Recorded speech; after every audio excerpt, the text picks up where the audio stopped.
Okay, so now we're recording. In our last class, I asked you to see what you could find out about Karl Marx. And again, what I suggested was I'm not terribly interested in his economic policies. What we're trying to do is use Marx as a kind of counterbalance or response to Lockean liberalism, because he did write a really kind of complex and sometimes confusing response to liberalism that's really commonly, I don't want to say misunderstood. That would imply that some people get it right and some people don't. I think the problem with Marx with respect to liberalism is that he's not really systematic in the way that he responds to liberalism. But what I'm suggesting is we can tease some things out about Marx and liberalism that might surprise some people. First of all, did anybody find anything useful online, or was it just kind of a daunting task and you're like, look, people were talking about Marx, but I couldn't understand what they were saying, which is often the case? I read kind of like an overview of his like critique of capitalism, which was a little confusing, but Okay, found but some the stuff. critique of capitalism is largely economic. That's kind of his economics, like especially Capital. It's kind of like, okay, this is how capitalism works. Um, and remember too that the term critique doesn't always imply that you're being negative. Marx did acknowledge that capitalism was necessary. Marx generally believed that capitalism was a necessary precursor to a socialist revolution leading to communism. Yeah, I think that's what happened. Ali was just writing. She said she read a couple of Wikipedia pages, but couldn't really understand what they meant. It's, yeah, I get that. There are two things going on there. One I mentioned last time was that Marx is very seldom taught before the university in the United States, and not really widely taught in the university anymore. There was a kind of renaissance of Marxism in American universities during the Reagan administration, you know, and I was lucky for that because I got a really solid grounding in Marx, not so much economically, but philosophically. Marx as a political philosopher.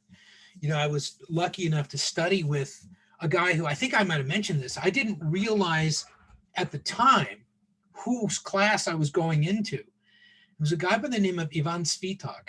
And Svitak was from Czechoslovakia. He had been one of the radicals involved in Prague Spring, you know, literally going out and facing down the tanks. I remember he was nice enough to invite me into his office a couple of times because I showed interest in what he was doing. And next thing I know, he's kind of waxing melancholy and rhapsodic at the same time about going up and reasoning with these Russian tank drivers and stuff like this to try and explain what real socialism was and how they were defying their own revolution and all this kind of stuff, knowing that in the next instant they could kill him. Okay. Instead, what they did was they rounded up his family and killed most of them. And then so he fled. So I didn't know this till I started talking to this guy, right? But it kind of got me to appreciate,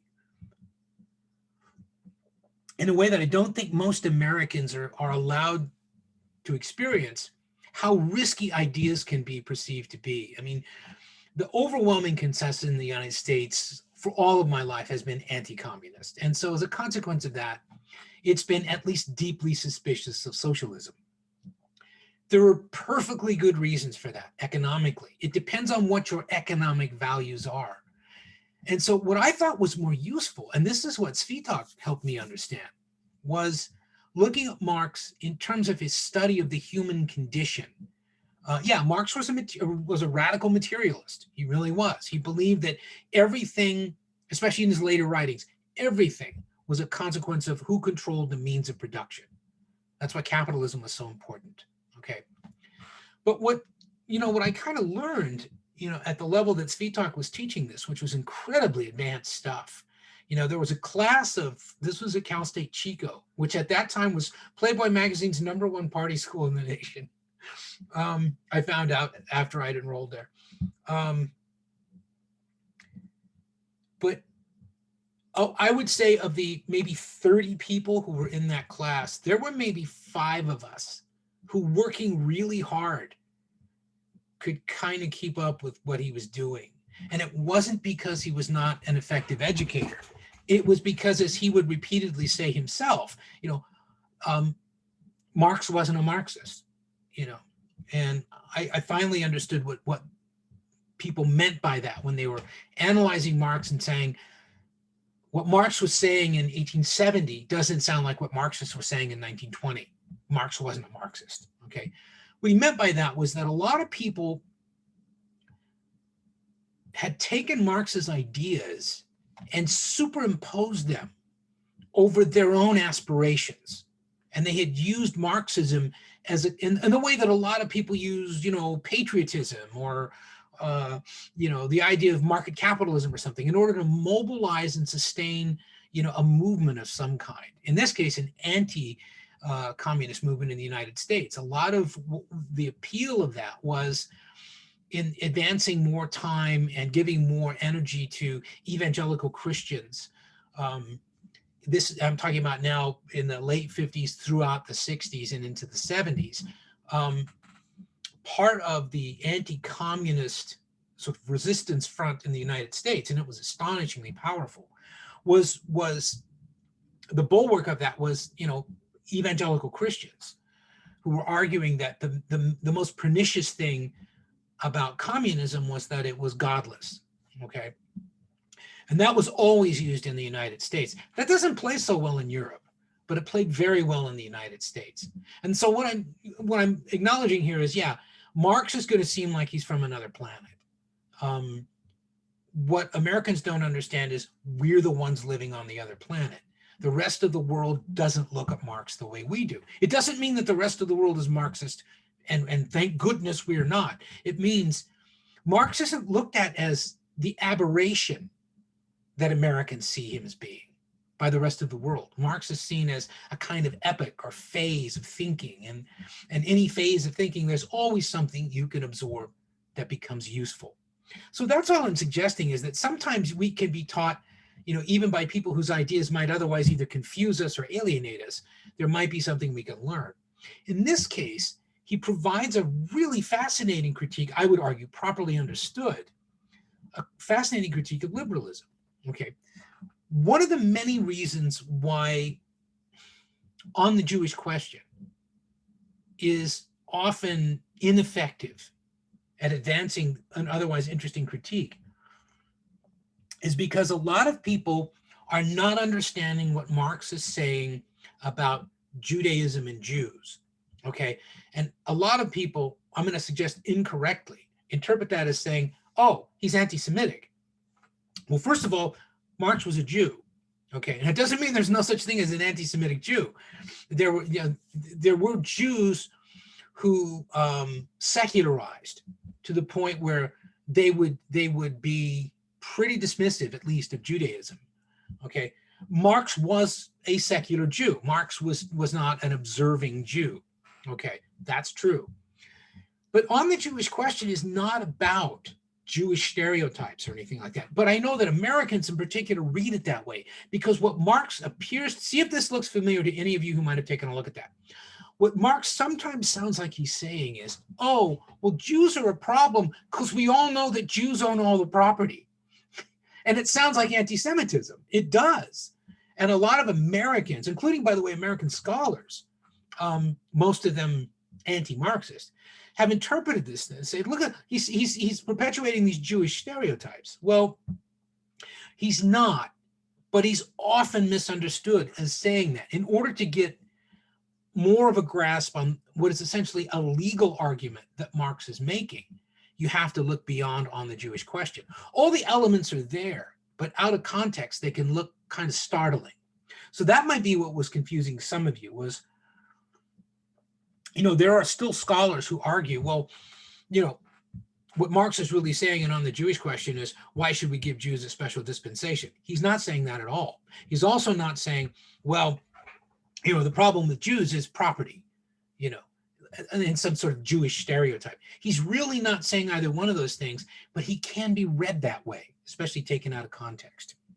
I'm going to suggest that there's a more useful way in which we can think about Marx. Sorry, my keyboard's kind of in the way here, and I want to get it out of the way because I'm not writing anymore. And then anything that you may have found that might either contradict this or support it, let me know. But first of all, Marx makes it pretty clear, if not in the Jewish question, then in aggregate in his writings, he makes it pretty clear that he considers the rights guaranteed by liberalism to be one of the most impressive developments of even his dialectical notion of history that we've ever encountered. He considers them to be, as far as they go, very good things and very much better than what was before them. So Marx is not opposing liberal rights. Okay, he's not saying, well, liberalism it guarantees these rights and these rights are wrong or something like that. He's not being a dictator. It's just like so many people, when they are told about Marx rather than taught Marx, are always, they're thrown at these little snippets from, the Communist Manifesto or something, and phrases like the dictatorship of the proletariat. And automatically we think, oh yeah, like the Soviet Union, it was a dictatorship. That's not what Marx was talking about, right? The Soviet Union had very little to do with Karl Marx, and Marx had nothing to do with the Soviet Union. That's not what he envisioned at all.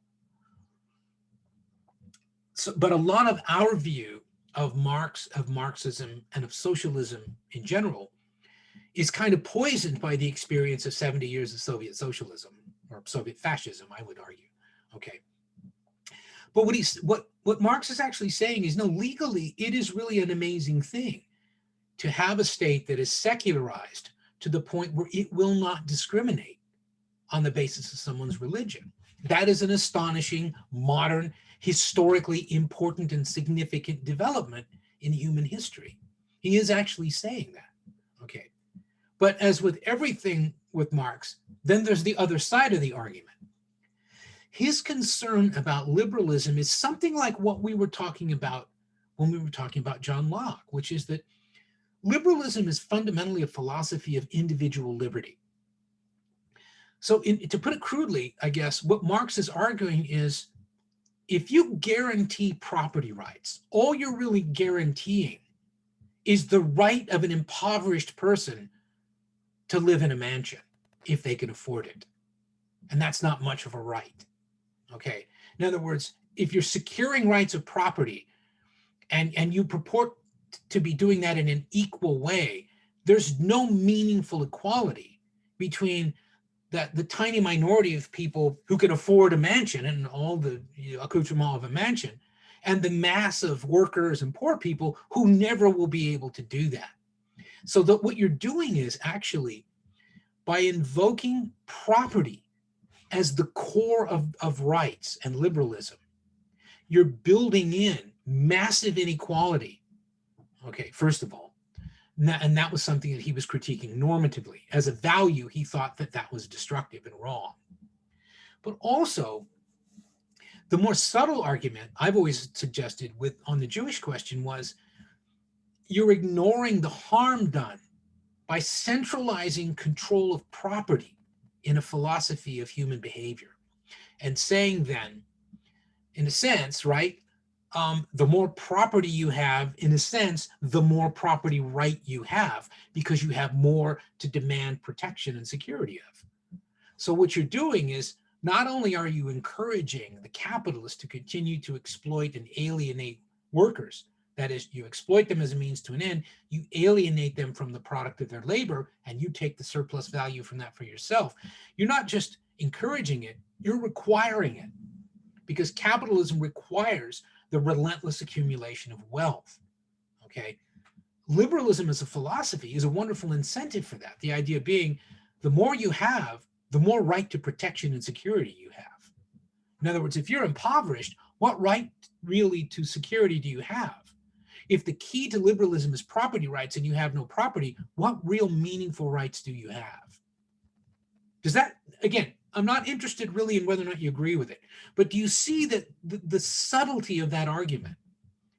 In other words, he takes something that we take for granted, which is, well, the individual is the center of all things. And of course, individuals have to be secure in their property because that's our incentive to get ahead and succeed and compete. Even though, by the way, there's very little truth to that. Okay.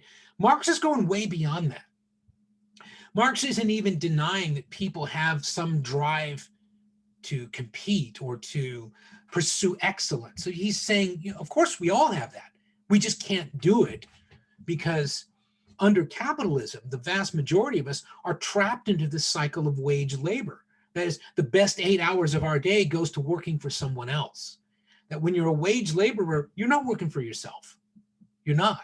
And people say, yes, you are. Of course you are, because you're being paid and you're working for money. No, you're not working for money. You need money in a wage-based, currency-based capitalist economy, or you will starve because of the specialization that's intrinsic to capitalism. Okay. So what he's saying is then, if you invoke a philosophy to validate capitalism and give it a moral right by saying, you know, everyone's working so that they someday can all become wealthy, when by definition, capitalism prevents that, you're kind of selling people a philosophical bill of goods by saying, well, you have a right to property. You have a right to go out and try to be rich. That's a meaningful right. It's like saying, I have the right to work out as hard as I can and see if I can bench press 400 pounds. It's not, it doesn't get me any closer to it. It doesn't mean anything, you know, that. So in other, does that make sense? First of all, for some reason, that seems to be a perspective that Americans, especially young Americans, oddly enough, struggle with.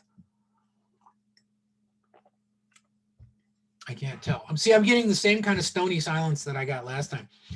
Is it because it's Marx, or is it just because you're getting tired of the class and you're ready to finish the term? I can't tell anymore. I mean, is there something intrinsically, oh, it can't be the weather. The weather's great, Sarah. I love this weather. This weather makes me want to write. It gives me energy. It's good stuff. Come on, this is great. Hot weather is when I get all apathetic. Oh, Karl Marx, who gives a shit, you know? I just want a beer, you know? But no, this kind of weather is great. I won't accept the weather argument, but I guess some people do find it depressing. I don't quite understand why. But I need to know, you know, whether or not I need to keep banging the gavel, or are you kind of thinking, okay, I guess Marx isn't, first of all, no, Marx isn't a self-loathing Jew. It's more than that. Also, Marx isn't saying that liberalism is evil. Okay. Marx isn't saying that liberalism and the rights guaranteed by it are worse than what came before it. He's saying exactly the opposite. It is a significant historical achievement to have a secular state that guarantees relatively dispassionately equal political rights for people. Okay? Because that's all you're guaranteed. You don't have a right to go to college. You don't. How many would argue that you do? You have a right to go to college.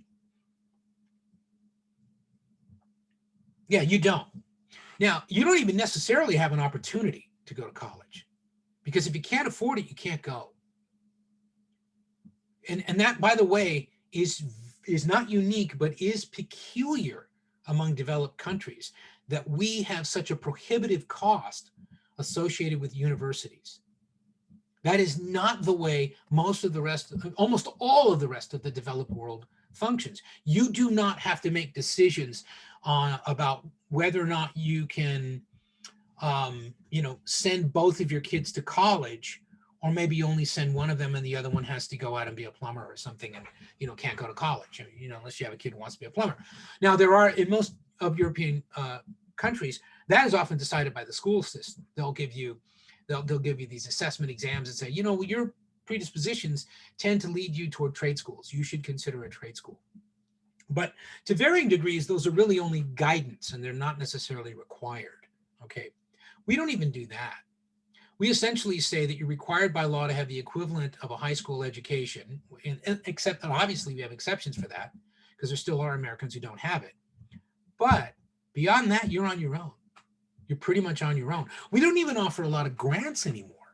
If you want to go to college now, you've got to go into debt. There's no alternative unless you're wealthy. And the overwhelming majority of Americans, including, I'm guessing, all of you, are not from wealthy families.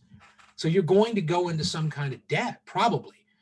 The exception to that will be, well, no, you won't, because you work 2 jobs or something, kind of like what I did when I went to college. I got all the way through my master's degree without any debt. 2 reasons. One, education was much cheaper.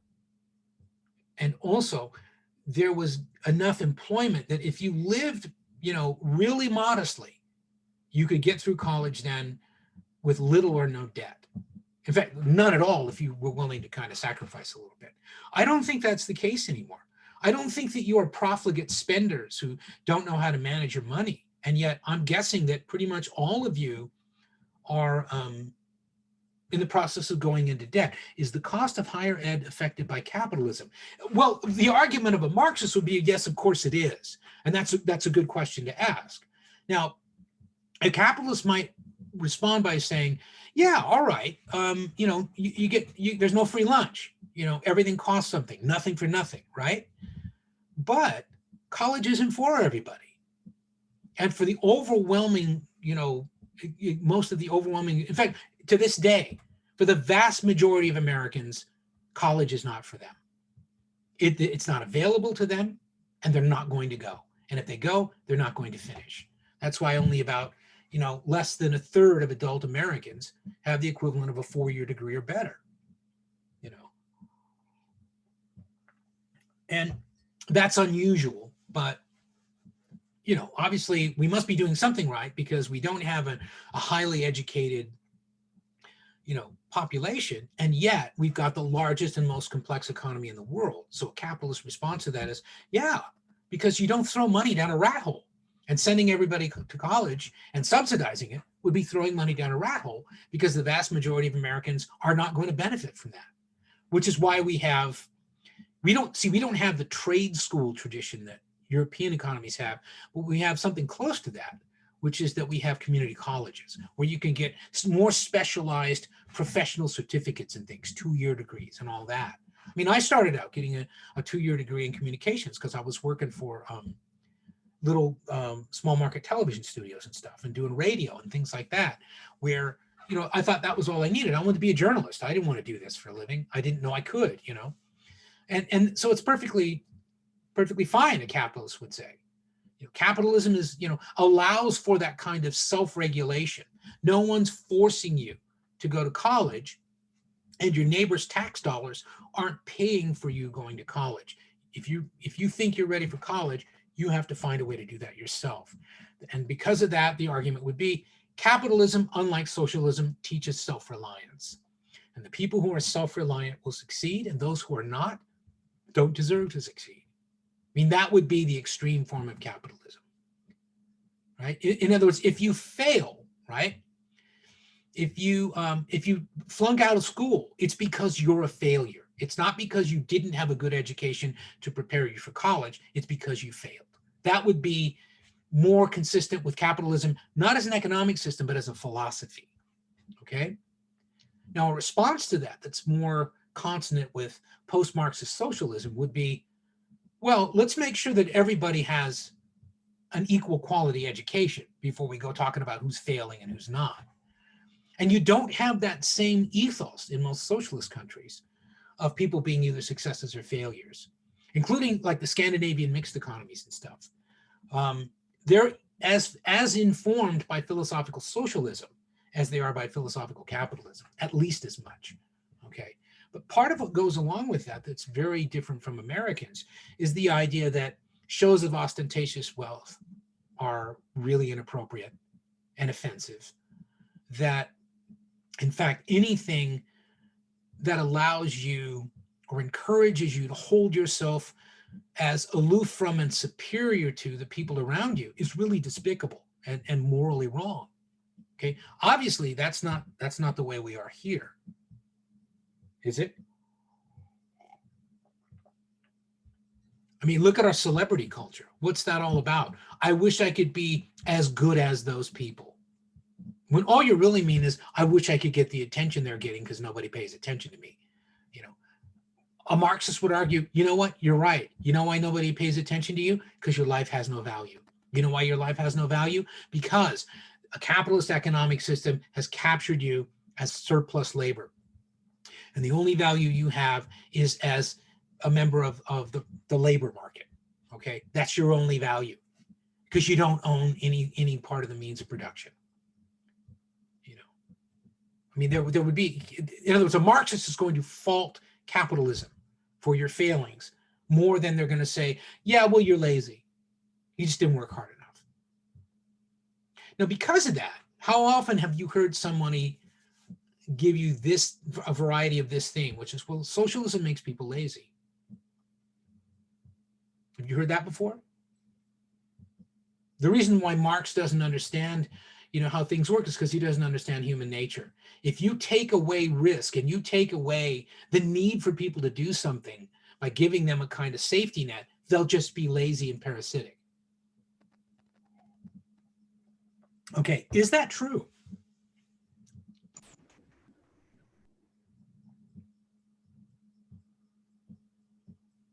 Do we have to have an existential gun to our head before we'll actually do work? Is it true, which this really implies, that most of us really don't want to work? We just want to be taken care of forever. Because that's the implication of that. Thank God for capitalism, or we'd have to take care of you. Now you can have the decency to get poor and die, presumably die young, so we don't have to keep, supporting you with our tax dollars. I mean, that's like brutal capitalism.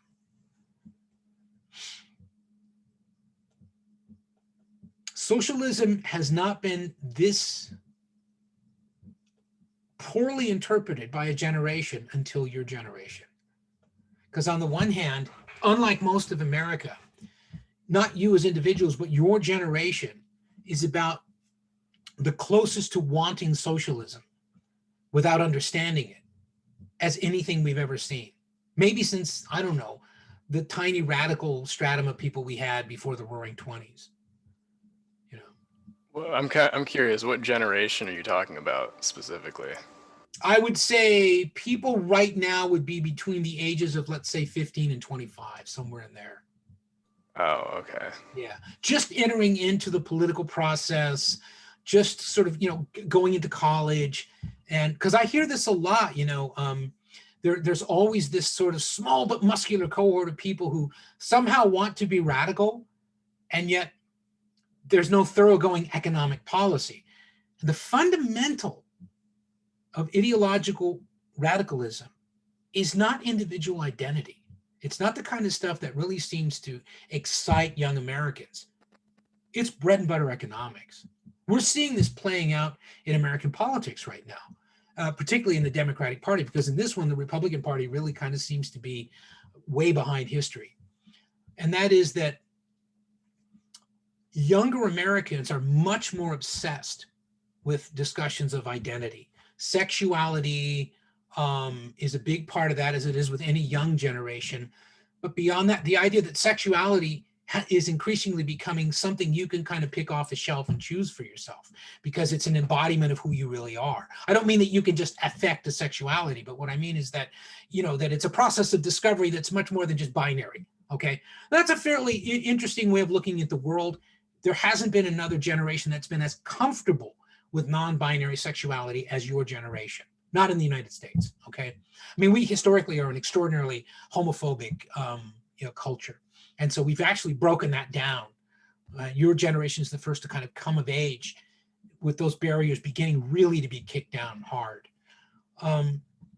But what I hear a lot is a lot of younger Americans in particular espousing radicalism by invoking identity and saying things like, and I hear this over and over again, that's our civil rights struggle.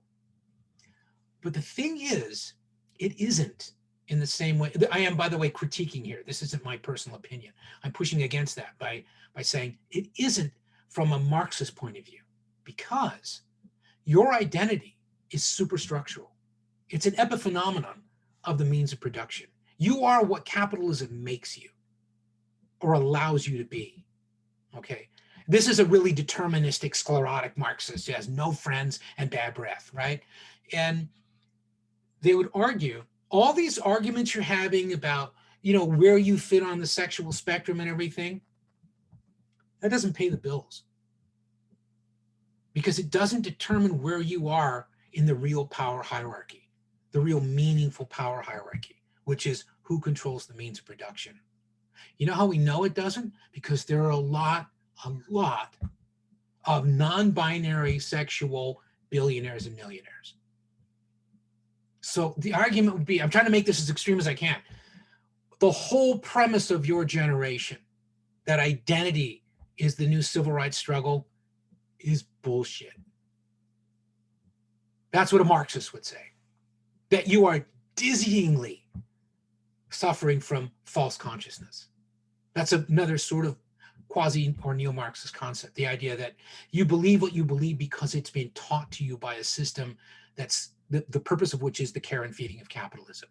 So it's not a real consciousness, it's a false consciousness. Now, let me just reassure you, I'm not saying any of this is true. I'm saying this is how a really radical Marxist would reject identity politics.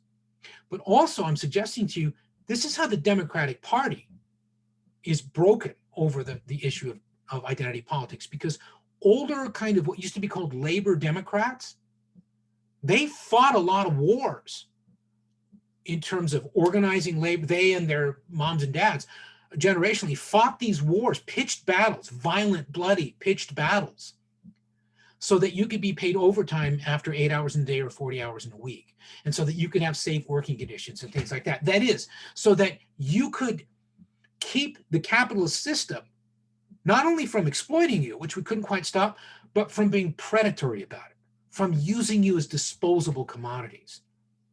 And none of that has anything to do with identity. The only one that matters is race, because we made it matter, and even organized labor made it matter, because the first labor unions, most of them were segregated. They wouldn't allow women, and they wouldn't allow people of color. You know why? Because they didn't want to spread out their insulation from the shock of capitalism to other people and thereby dilute its value. That's one way to think about it philosophically. That, you know, the first movements of organized labor were not conspicuous for their inclusiveness or their diversity. They weren't. What do you think about that? All this talk about inclusion and diversity and all that kind of stuff, it sounds real good. You know why it's allowed? Because it doesn't mean anything. Because it doesn't affect the means of production at all. It doesn't affect the profit margin of General Motors. It doesn't affect the military-industrial complex at all. Giving women not only the right, but the obligation to serve in armed combat is great from that point of view. Yeah, you want to fight that war, you go ahead and fight it. Good for you. Because, you know, we always need more cannon fodder. That would be the argument. And remember, these are real brutal arguments. What do you think?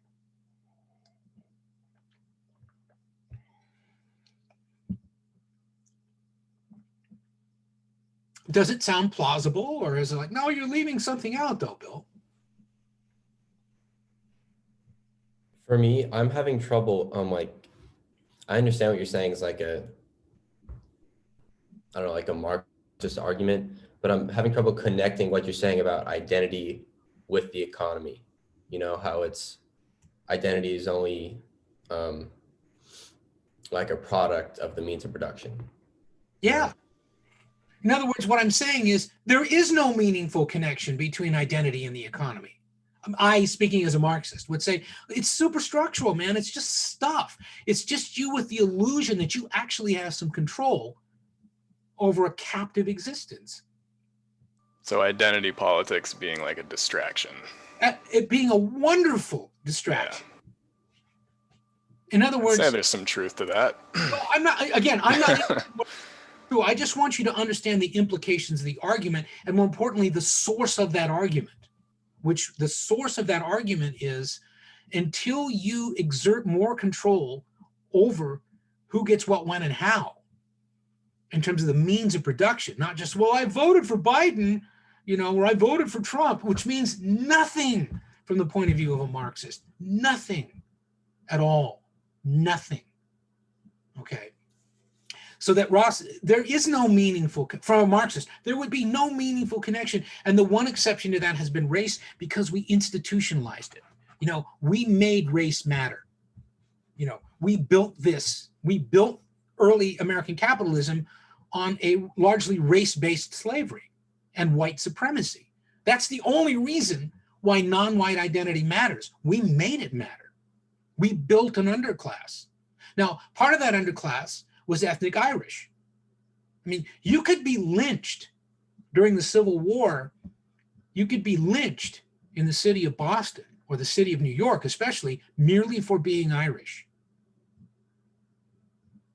Okay, so it wasn't just about race, but the Irish were considered actually genetically inferior. They were considered to be an inferior race, okay? Because when the Irish came here, they came here either as they were completely impoverished or they were indentured servants, meaning slaves. And so it was easy to see them as like these inferior peoples. Add to that the fact that they were Catholic in an almost overwhelmingly Protestant country. It was easy for us to say, well, those parts of their identity, that's just evidence of their inferiority. What a Marxist says is, no, that's not evidence of their inferiority. It's all they have to cling to because you give them nothing else. When Marx talked about religion, this is another thing that I think is often misunderstood about Marx. And the phrase that everyone thinks they understand is when he refers to religion as the, sort of in paraphrasing, the opium of the masses. And a lot of people think, oh, he's saying it's like this terrible addiction like heroin. No, he's not. What Marx is saying is that, you know, opium doesn't cure anything. It doesn't get really at the root cause of anything and correct it. It just masks the pain, right? And so religion, for Marx, masks the pain of exploitation that every worker feels on being alienated from the product of her labor. I worked 8 hours, I built these things, and I don't get to take any of them home with me. Everything I do, my labor is what demonstrates my value to the world. My labor is what demonstrates really who I am, all right? The product of my labor is a product of my mind and my hands, and that's been taken away from me. All right, and for an absolutely minimal wage, the lowest possible wage, okay? And so that's what he's talking about. It's not so much that he's anti-religious. Now, he is secular in his thinking, but that's not so much an anti-religious statement as it is a concession. That's all you left them with, their religion.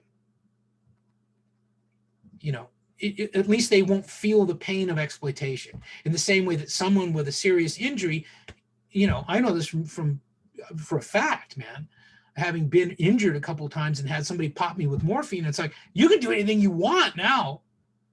You know, I didn't care, you know. You know, it's like when you get Novocaine and you got to go to the dentist and you get Novocaine. You don't care. I mean, you know, they're drilling away and the noise gets to you a little bit and everything, but it's not like you're in agony. The only thing that's really happening is your nerves are anticipating what's really going on and sending false signals that are kind of phantom pain to you, right? But again, it's like you can mask the pain of something. That doesn't eliminate the cause of it. That's what he's talking about.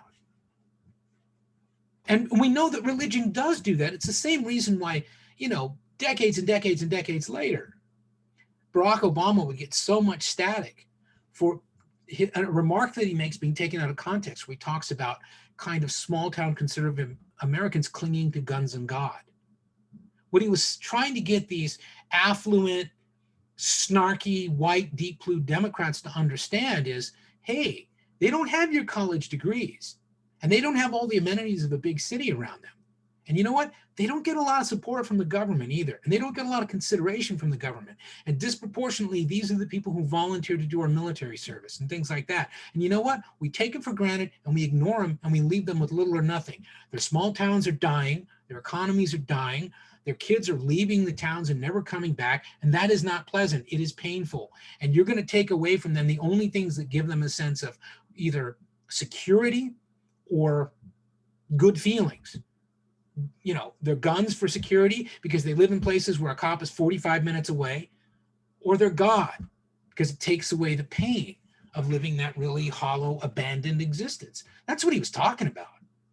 But, you know, we don't have time for those kinds of subtleties in this country. We want to know that everyone's saying bad things all the time. But I want to hear from you, though. What about the idea of taking something like identity politics and saying, look, this diversity and inclusion stuff, just like Marx with liberalism, it's great as far as it goes, but don't think you're solving any problems, because you're not. You're not. What do you think of that? Now, I'm not saying it's true. I'm saying if you were presented with that argument, what would your response be?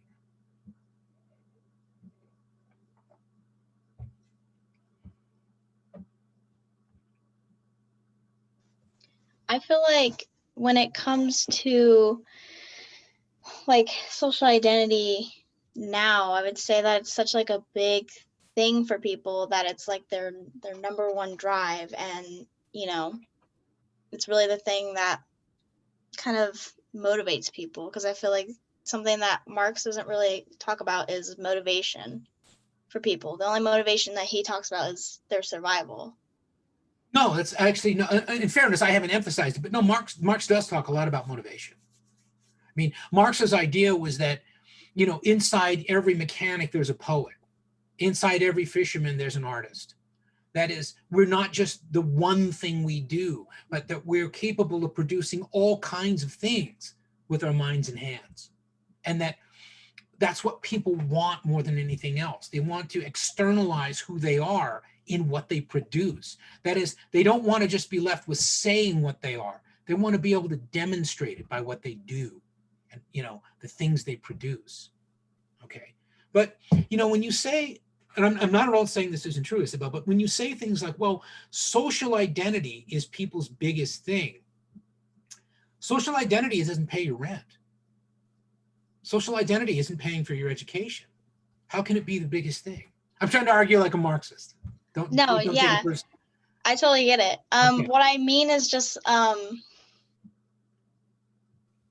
guess people, I feel like with my age, you know, they know it doesn't pay the bills. They know it doesn't, you know, pay rent and stuff like that. But I think what I'm trying to say is, because you said that social identity doesn't really like hurt capitalism in any way, it's just more of a thing that, you know, people are able to resonate with, and they feel like if something that they're making resonates with their social identity and it's being put out there, then they want to keep producing that. Well, what would people be making with their social identity? What do you make with your sexuality? What do you make with the pronoun that you choose by which to be addressed? I'm not trying to sound facetious. I'm trying to sound Marxist. You know, what do you really produce with that, other than that you feel better? Again, it can provide you a connection to a group of other people. Can it really, though? Can it really? What if that connection is meaningless? But it could be meaningless, but it could feel meaningful to again, you. You know, you're anticipating me. What if it's the new opiate of the masses? Because the other thing about your generation, you are the least religious, most secular generation this country's ever seen. So what if the argument is, well, no, we don't. Religion isn't the opium of the new masses. Social identity is. I would say that, you know. And that sounds like what you're saying. Yeah, I would say that over the last decades and decades, people's, you know, our old traditional forms of, you know, everyone wants to belong to a tribe, everyone wants to be a part of a thing, in that, you know, the ways we used to do that and have social capital and be connected have disappeared. People are more and more isolated. So that provides them some kind of a way to have an identity and feel connected to other people. Okay, like but their own little group. It could very well, because it begs a couple of questions. Though. Is it meaningful? Well, no, probably not. Let's assume that it is, though. But I mean, Isabel might very well be right. That there can be meaning in a lot of things that aren't empowering, right? I mean, when I'm done here, oh God, I won't either. Damn it! I have a meeting after this. I have to meet. It's the chairs and directors meeting. I'm gonna forget that for a second. Let's assume I don't have that. When I'm done here, I'm gonna go crank up that guitar, and I'm not gonna play real loud, but I'm gonna play really well because I'm in a good mood, right? And that is an incredibly satisfying thing for me to do. It feels great. And like when I exchange recordings of stuff with people, like every once in a while I'll record like a track for somebody's movie or something like that, or like my son's movies and stuff. It gives me a feeling of connection. It does all those things Owen's talking about. You know what it doesn't do? It doesn't give me any power at all. But it's not meaningless. It is meaningful. So social identity we could say could be meaningful and yet not be empowering. The other thing is, if the old conventional ways of affiliating, right, social capital involves actually getting out and hanging with people. I mean, you have to leave home. You have to go out and hang out with people. But we don't do that, many of us, in ways that we used to. Social identity can push people to create change and create meaning. I'm not sure that it can be. Can you explain that to me? Again, I'm trying to stay in character here of being like a skeptical Marxist. Help me understand that.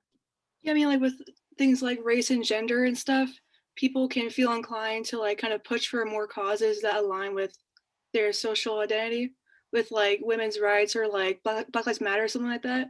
They can want to like advocate for their community, create like a campaign or something like that. Okay, you can advocate, and that's nice. Again, see how this relates to Marx's critique of liberalism, where Marx would say, yes, you have the political liberty to do that. You know what it's not going to do? It's not going to change the fundamental nature of exploitation. You know what it's going to do? It's going to do what hip hop does really well. It's going to encourage you to be an aggressive capitalist.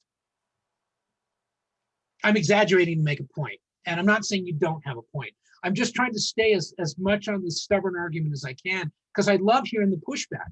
Let me step out of character for a second. I think you're making a great point. The question, though, that the Marxist, or this kind of radical anarcho-Marxist is trying to get at is, other than being an opiate, other than making you feel better, and there's nothing wrong with that, right? Everybody's got to survive, right? What real change, what real meaningful change is it making in the terms of order? Does it really determine capitalism if more women are in Congress? Now, the history seems to suggest no, because look at Hillary Clinton, look at Dianne Feinstein. Those are two of the biggest hawks walking the planet. Look at any of the women in Congress right now. There are no more or less liberal or conservative than any of the men who are there, right? And when they are, it's because they're AOC. It's because they're young and idealistic. And let's be honest, the way we all are when we're young, a little bit naive. The problem is we go so quickly from being naive to being cynical that there's very little space in there.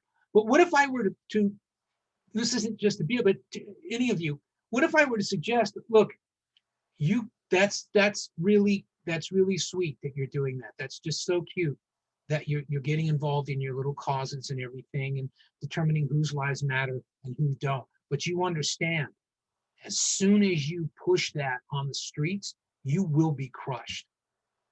As soon as you threaten a general strike that would bring this economy to its knees, you will go to prison, you will be beaten, you will lose your education, you will lose your jobs. Then it begs the question, how many of you then are still ready to do that? When it costs you your future, how many of you are ready to do that? That's when it gets scary. This is why liberalism is so seductive, though, because it gives you this huge envelope of opportunity to go out and hit the streets and sloganize and say pretty much anything you want, as long as it doesn't advocate violence or anything, right? Not only in public, but on the internet and every other way. Yeah, sure, that's okay. Tolerance is great. You can say anything you want. You know why? Because it doesn't change anything. Not in a way that we can't handle, okay? One of the reasons why so much of Wall Street is ambivalent about the Republicans right now is because the Republicans under Trump have become socially destructive and disruptive in many ways. And that's why we saw a lot of Wall Street capital was actually being funneled to Joe Biden. I mean, Trump was making a big deal about how, well, all the police unions and everything, they support me. Yeah, the police unions are about as popular right now as cancer.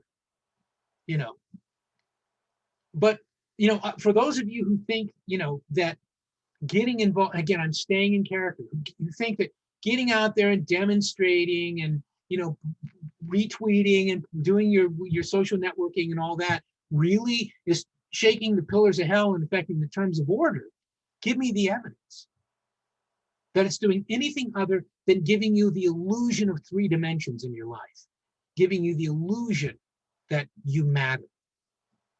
Makes you feel like you're doing something important so that when you go to sleep at night, you feel like you put in a day's work. Does it change things? I was going to bring up the civil rights movement, but I realized that like even though there's been a lot of progress in our society, there still are setbacks and like institutional problems within about like race and stuff like that. So There are, but I think if what you're implying is we are fools to argue that we've made no progress at all, I think no, it's you're not right. saying. No, I know. I'm saying it Yeah. sounds like you're saying the opposite. Yeah, we've made progress, but progress isn't a straight linear projection. We've pulled away from a lot of that. We've seen a reaction from white America with respect to civil rights. What people don't remember, we saw this reaction in the 1970s. The last riots against busing to achieve integration, my generation's cross to bear, right? The last riots to oppose that were in Boston, arguably one of the most racist cities on the planet.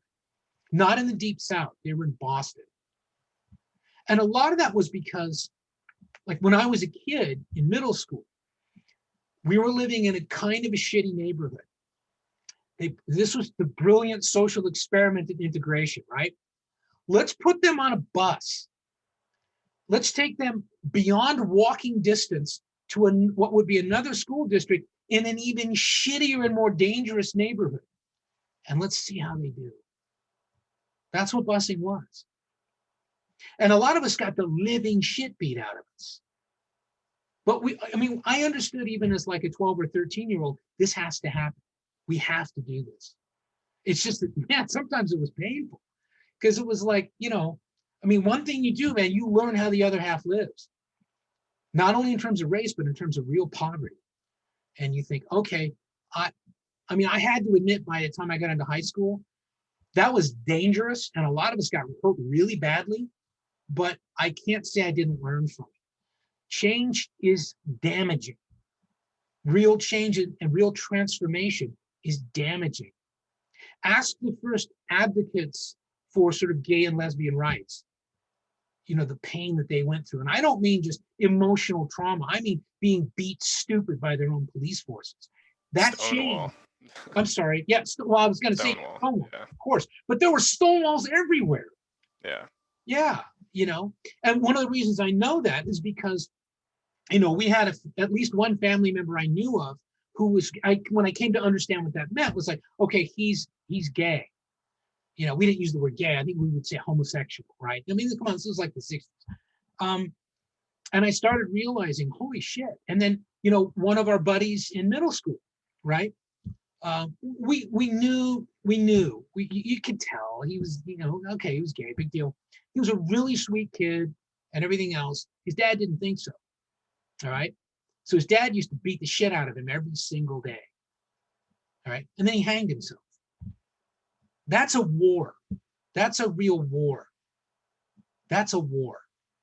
Okay.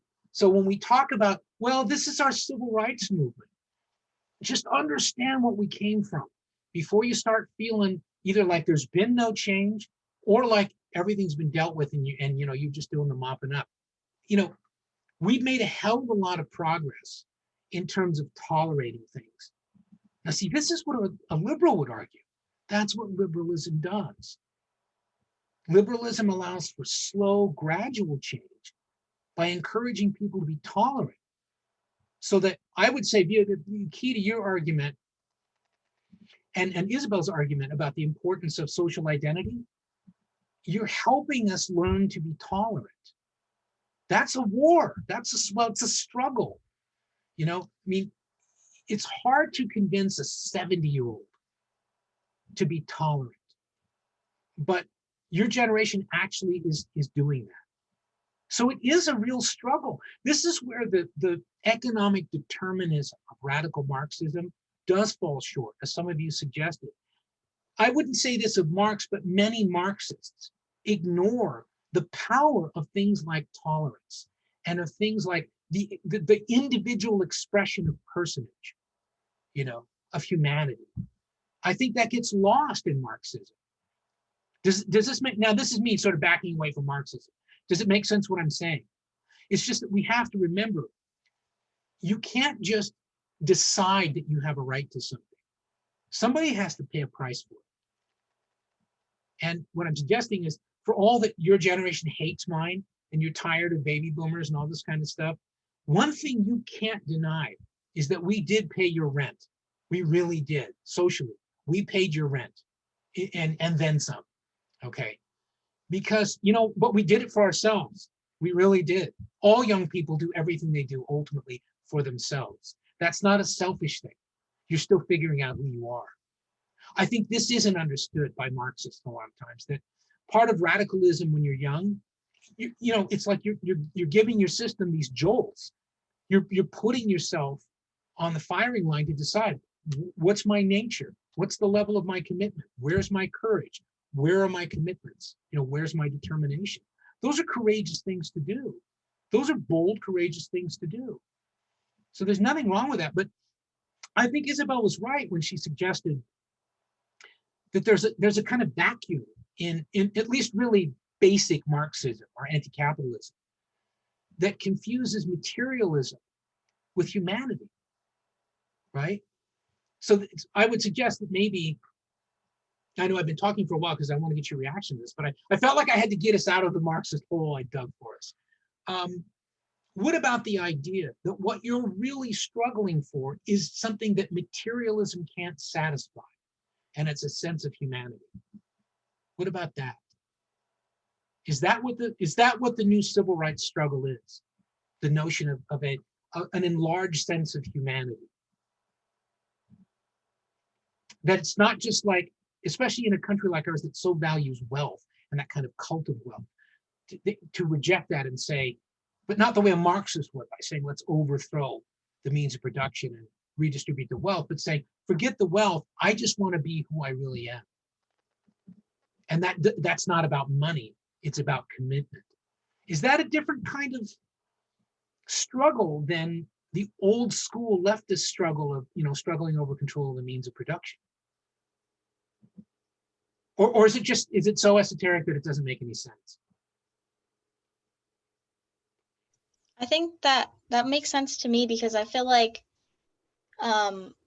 you sort of, or I sort of feel like, yeah, humanity is something that's really important to me and to a lot of other people, because, especially like sometimes I talk to my dad during dinner, and he always is like tearing down how capitalism is the worst thing, and it's like, we need to be more human. That's what he always says. And I ask him, what does that mean? And he doesn't know.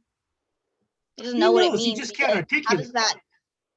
How does that break down between materialism and humanity? Like, what's that fine line, or how is that even, relate? Yeah. I mean, we're not doing a very good job of figuring that out yet, are we? I don't think. I mean, we did this experiment I would say in the 60s through the 90s with this idea of kind of, that affluence was the answer. Everyone believed this. Republicans believed it. Democrats believed it. You could just throw money at any problem and you'd fix it. That it was about affluence. If we could just make everybody affluent. Well, we have a relatively high level of affluence. The problem there, of course, is most of it's leveraged on debt. Most of us are affluent to the extent that we can still get credit at 21% interest. But I mean, I can't, I'm looking around at the way I live. I mean, shit, I'm not even trying, and I'm living pretty comfortable. Both of my kids are living pretty well. My dad, because of capitalism giving him what's called a reverse mortgage, he kind of doesn't even have to pay for his house other than the taxes. Well, that's good, because it means that at the age of 96, he's got a sense that he's in his own home, even if he's never going to own it.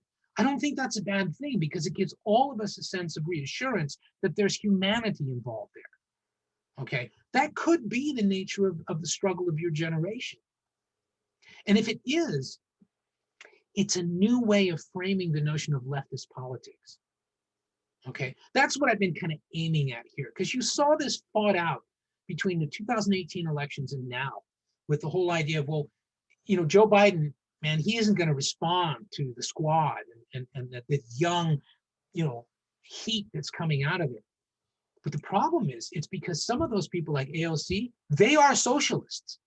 They want to see a radical redistribution of wealth. They don't exactly want to nationalize the means of production. but they want to use punishing taxes from point of view of the few who are wealthy in order to give you free education and give you all the blandishments of a socialist society. There is that. That's very much there. But along with that, there also is that struggle over identity. You know, the idea of really celebrating as a major historical achievement the number of women elected to Congress. And it was, again, it's like Marx acknowledging liberalism. This is an historic achievement, you know. But then it's always left to us to decide, okay, but what does it really signify? What does it really mean? Does it change anything? Does having more women in politics, maybe not in the short run, but let's just project that out over another generation. Do we have reason to believe that's going to lead to change?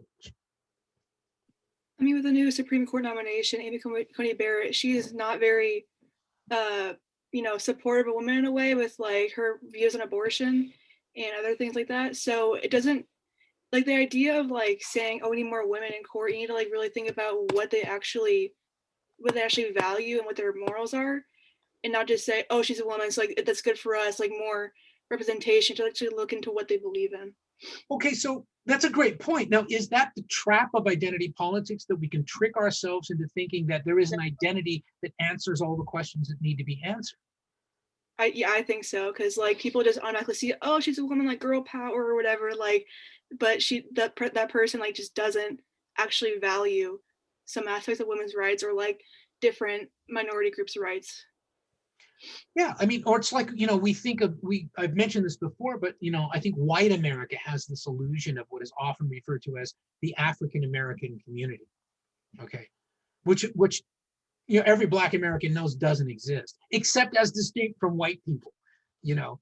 But it's that idea that it's a kind of stereotyping, you know.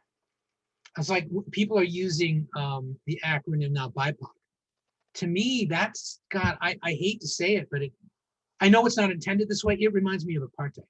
It really does, where you're, you know, it's a shortened version of sort of Black, Indigenous, and people of color, right? The idea that somehow there's a singular voice there is the same thing as arguing there's a singular white voice. I guarantee you, all right, I may not be the whitest person here, but I'm one of them, you know? But I am not even like my own family when it comes to my views. It's really dangerous to make assumptions sometimes about what people appear to be. So there is that too. Is the struggle then over identity? See how quickly we've gotten out of Marxism? You feel better now? Is the struggle over identity not about being forced to be who people see you as being, but being able to live the way you are, whether they see you that way or not? Do you understand the difference? Am I making sense there? In other words, if you're a person of color, you're going to be seen by white people first as a person of color. If you're a woman, you're going to be seen by men and women first as a woman. Whatever else you may be, okay?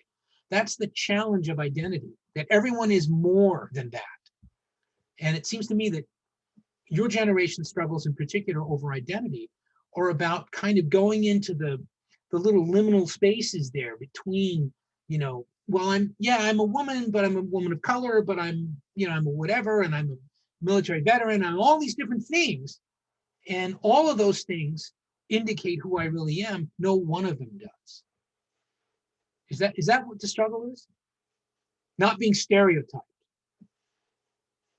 Yeah, I think that makes sense, because I think with like stereotypes, especially like for me, just like, you know, playing even video games, and you talk, like people are like freaking out because you're a girl that plays video games. It's like, why can't you just be someone else who plays a game? It's just like you're automatically put into these like little labels and stereotypes Yeah. when you don't really want to belong in that. You just want to be part of like a whole, you know, society and culture.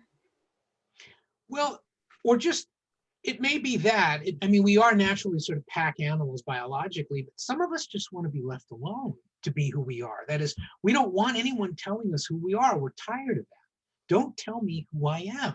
Don't tell me what I should do. Either you accept me for who I am, or you tolerate it, you know? But just, you know, I mean, there is that we it seems like we spend so much time hearing people telling us, you should be this, you should do that, without ever stopping to think, first of all, who am I to tell anybody who or what they should be? But also, who am I to know what you should be? Yeah, I used to take a lot of static from my son's mom. I think it was one of the things that ultimately ruined our marriage, because I would not tell my sons who they were. I would not do anything to try to structure their lives in such a way that I could make them into, my sons or something. And she, I just think, I mean, it's not dissing her. It's just that she didn't, being their mom, she didn't understand that maybe. But my whole thing is, no, I'm trying to figure out who these guys are. I'm not going to know that unless I let them go for a while and see how they react to things. Then I'm going to learn who they are, Now, my generation coming up, if you were a boy, your dad spent a lot of time trying to beat it into you one way or another. This is who you are. Don't be that way. This is who you are, because we came out of this generation of this extraordinary conformity. Most of you think of the 60s as just like, oh, everything after Jimi Hendrix was fun. There was this overwhelming, stifling sense of conformity. I would remind you that that was the generation that gave us SWAT teams and the war on drugs. That was not a happy time to be an outsider. The safe thing to do was always to blend in, not to be the outsider, because being the outsider is dangerous. I would suggest it is less dangerous now than at any time in my life to be an outsider, and it's still pretty risky, But I think the challenge of things like these philosophies, like liberalism or philosophical communism or socialism or Marxism or whatever, is they can help us think through things, but they're not answers to our questions and they're not solutions to our problems. And I think what happens a lot of times is people look, if they're political, they look to an ideology to kind of answer their questions or solve their problems, to tell them what's right or what's wrong. In other words, people start using, the more secular people will start to use political ideology the way religious people use faith. That is, religious people are guided by some notion of scripture or, a belief in a God or something like that. Whereas very, very, ideologically, driven people will use their politics in the same way. It's like, this is what's going to guide me in my life. This is going to tell me who my enemies and friends are. This is going to tell me who's right and wrong, this view of the world. What I'm suggesting is that can be a very dangerous way to live, because you can wall yourself up from other people because of this thing. Beal's pointed this out. Isabel's point, a number of you have mentioned this. Owen's mentioned it in one way or another, that we are complex beings with multiple identities. There's no one thing we are at any given time. We're simultaneously different kinds of things. I mean, Isabel is a woman, she's a gamer, she's whatever. You are a lot of different things. And there is that thing. I know, hanging around a lot of gamers, that first of all, I mean, I stand out because a lot of these people, like as a musician, right? Most of the people I work with are in their 20s. And I'm like their grandfather. It's like, well, I don't know, lads, if you can't play in 6/8, I don't think I can work with you, These kids today, they all need loud amplifiers. They can't do what we did, which is true, by the way. But it is that idea of, it's hard for us, for all that we talk about, oh, we should celebrate diversity. Most of us are terrified because it confuses us. You know why? Take it all the way back to day one of class. It defies our institutional assumptions about what we can expect. That's why sexuality is so hard, especially non-binary sexuality is so hard for the generations of your parents and your grandparents to understand. Because they've developed institutions to help them understand right and wrong and appropriate and inappropriate based on generations of assumptions about binary sexuality. Okay, doesn't mean they're right. It doesn't mean they're wrong. It means you're speaking a language. You're living a life that many of them just don't understand. They don't understand that it's okay to tolerate people who aren't just men or women, who don't just have sex a certain way or whatever it is. I mean, first of all, there's a tremendous amount of hypocrisy in sexuality anyway. There's a tremendous amount of hypocrisy in all identity. Most of us are episodic frauds when we're young because we're still figuring out who the hell we are. And we will try on identities the way we try on t-shirts. But I would suggest, though, that when you're talking particularly to older Americans, but also to small town people as well, just people who haven't seen as much of the world or haven't seen your world, try to keep in mind you're violating every institutional assumption about normality they've ever had. So don't be shocked when they look at you sideways, you know. And again, this is what happens when people in the United States toss out socialism or Marxism or something like that. All of our assumptions about what makes a life well lived or what shows real merit or the notion of a meritocracy and all that we really believe in. America as a beacon of liberal freedom and democracy and all that. Never mind that there's very little truth to that. People rely on that, especially your parents and their parents, if they're still around. They rely on that as religious faith. Yes, America does bad things, but what makes that tolerable for me, the opiate that takes the pain of that away, is my patriotic conviction that on balance, America is a good country full of decent people. And if you challenge that, you're going to traumatize some people and you're going to make them angry. You're going to, because that's our go-to, isn't it? When we get scared or we get thrown off balance, a lot of times our go-to is that we get angry. It's that fight or flight response. Okay. Also, a thing to keep in mind about politics and ideology and everything, our brains are really peculiar when it comes to politics. And one of the things that we're finding with more research on the sort of the neuroscience of political perceptions is that there is a certain amount of political orientation that's actually inherited. Conservatives tend to produce conservative children. And not just because they're socialized into it, that reinforces it. But we're starting to realize there may be neurological predicates to people being more prone to be liberal or conservative or, you know, lean to the right or lean to the left.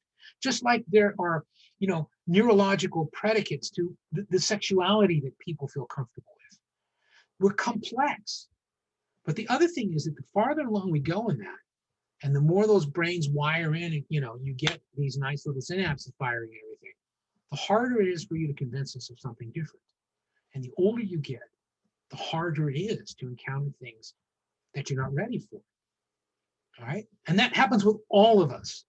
You know, I'm in a peculiar position in that because of what I do for a living, you know, I'm constantly encountering new ideas, and the next generation comes along, and the next generation comes along with different ideas, and you are different from students 5 years ago, and you're certainly different from students 25 years ago. I mean, the common denominator is you're young, and there are certain things that are fun and familiar, but this job can be a challenge if you're ossified in your thinking. What I'm suggesting is for all of you, the older you get, the more problematic it will become for you to learn and adopt different ideas. It's just not the way we work, right? Now, the reason what this is leading to is that what I want you to start thinking about, right? We've got essentially really another week of this stuff, okay? Now, you're going to have the module for a quiz. Let me make sure that it's actually hot and going here. Yeah, okay, it's going. Okay, it's a 2-hour quiz. It is due, you know, Sunday. I think it says at 10, but it should go till 11. I'll check and I'll make sure on that. Beyond that, what I want us to think about for the remainder of class is, given everything we've talked about, given the function of institutions and how they can create a kind of social inertia, that is, they guide us. Anything that governs us creates a kind of drag or inertia. It limits our behavior by definition, right? Given all of that, given everything that we've looked at, the different philosophical ideas about sort of right, wrong, good, bad, what's the best regime? If you had to analyze the United States right now, and you were in a position where you would be listened to and taken seriously, what would you change and what would you try to preserve to make American society better? Right? You know, and a lot of this is going to depend on your assumptions about human nature. What are human beings capable of? What is beyond their reach? You know, are human beings naturally cooperative? or are they naturally competitive? Or is it somewhere in between? Is capitalism, for all of the risks that it imposes on people, is it the best possible way to create wealth, and is wealth the best possible way to produce the good life? If you believe that, that's going to lead you to draw some conclusions about the kind of regime, the kind of terms of order, the kind of power structure that you think is best for the United States. So, and again, you are not arguing with me. You can make an argument that you don't even believe in just because you think you understand it well enough to articulate it clearly. But your last assignment in the class will be that. Okay. All right.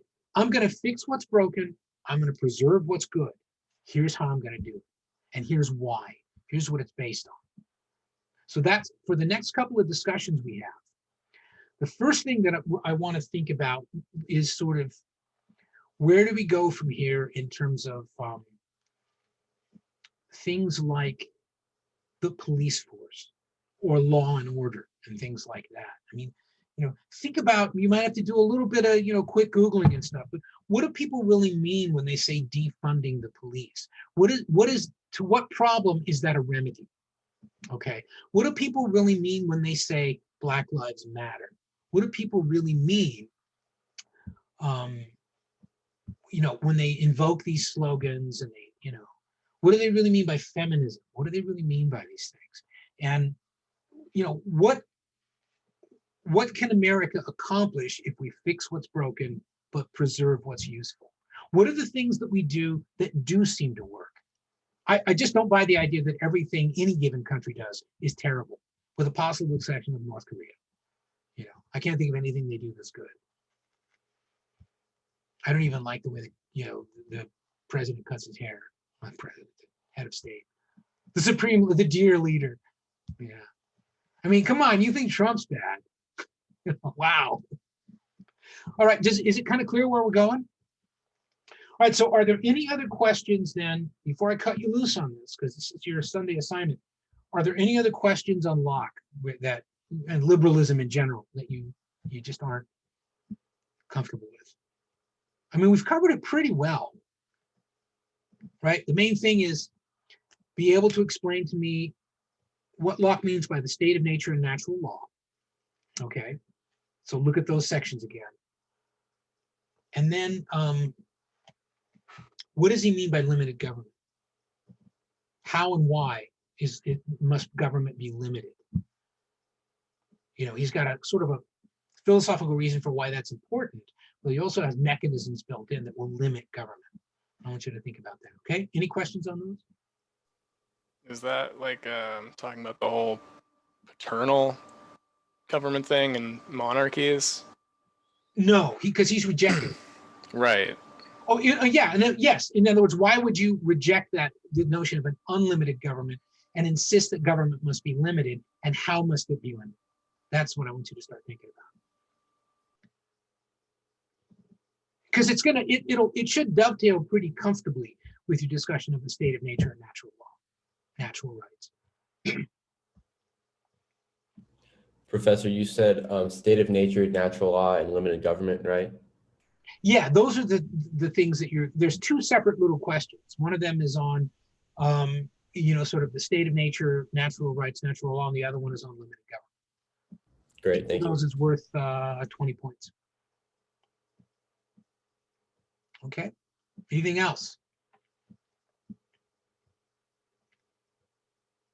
All right, then I will see you on Monday.